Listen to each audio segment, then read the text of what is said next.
Ici, pas de bateau, pas de plongée en bouteille, pas de pêcheurs. C'est le paradis de la posidonie, des poissons et autres animaux marins.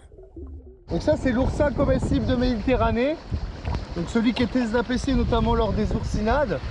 Donc ça, c'est une espèce qu'on retrouve peu dans la réserve.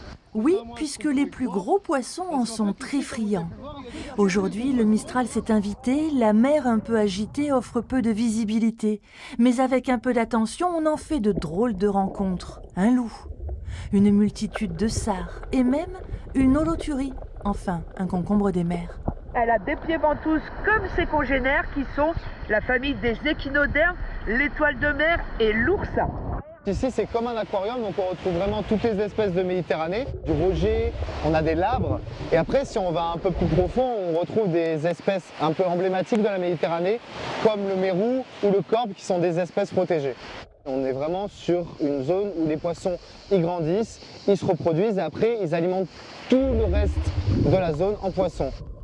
Parmi les explorateurs du jour, deux jeunes parisiennes et une famille allemande, tous sous le charme. L'eau est vraiment claire, on voit bien le fond. On distingue des gros et des petits poissons. C'est merveilleux. Et nos guides sont super. Je me suis sentie à l'aise, en sécurité, et les enfants aussi. C'est auprès de l'Office du tourisme de Carry-le-Rouet qu'il faut réserver. À vos masques, prêts, partez.